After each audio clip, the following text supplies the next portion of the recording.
అయిపోతున్నదన్నా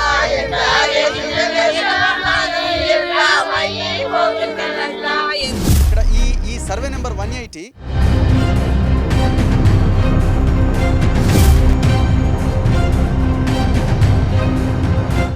ఆవులని రక్షించడం కోసం ప్రజలను బలి చేస్తారా? మేము తక్కువ కదా ఆ గోసాలు తొక్కుడమని సస్తం వెళ్ళలేము.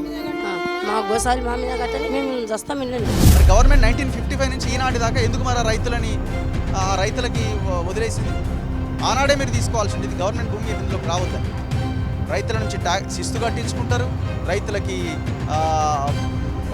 అన్ని కట్టించుకుంటారు. చివరికి ఇప్పుడు మీ భూమి కాదంటే వీళ్ళు ఎక్కడే పోవాలి?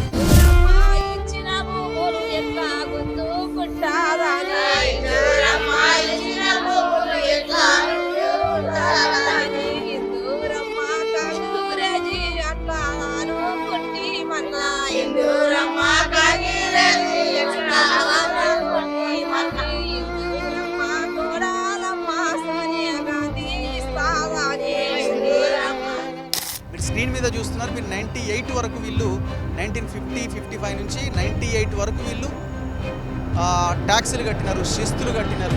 భూసేకరణ చేస్తున్నాం మేము, మీకు ఒక్క రూపాయి కూడా ఇవ్వమని వాళ్ళ జీవనాధారమే ఈ భూమి. తిరుగుతుండ్రు మా పిల్లలందరూ చూడుంటున్నా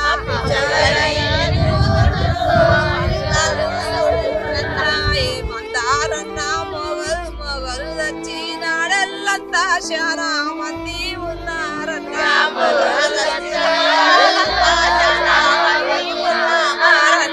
ఒక్క పిల్ల తల్లిలల్లా మొగలు వచ్చి నల్లున్నారు.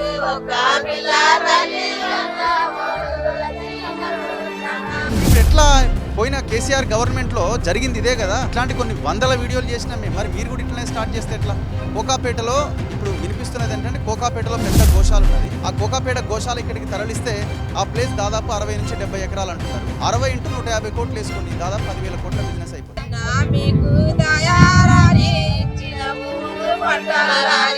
ఈ 99 ఎకరాల భూమి ఇది ప్రభుత్వ భూమి అయినా ఇది ప్రజల భూమి. ఒకవేళ మీ రికార్డ్స్ ప్రకారం ఏమైనా అటు ఇటు ఉన్నా, లేదు ఈ 50 ఫ్యామిలీలు కాకుండా ఒక 20 మంది మీదనే భూమి ఉన్నా, ఎవరైతే కాస్తులో ఉన్నారో వాళ్ళందరికీ చెందిన భూమి కిందనే పరిగణించబడుతుంది. భూమి కావాలి అని అంటే వీళ్ళతో మాట్లాడాలా, కూర్చోవాలా, డిస్కస్ చేయాలి. వాళ్ళకి న్యాయబద్ధమైన డిమాండ్ వాళ్ళు ఒప్పుకున్న తర్వాతనే ముందుకెళ్లాల్సిన అవసరం ఉంటుంది. నమస్తే. Survey number 180. ఈ సర్వే నెంబర్ 180లో 99 ఎకరాల 14 గుంటల భూమి ఉన్నది.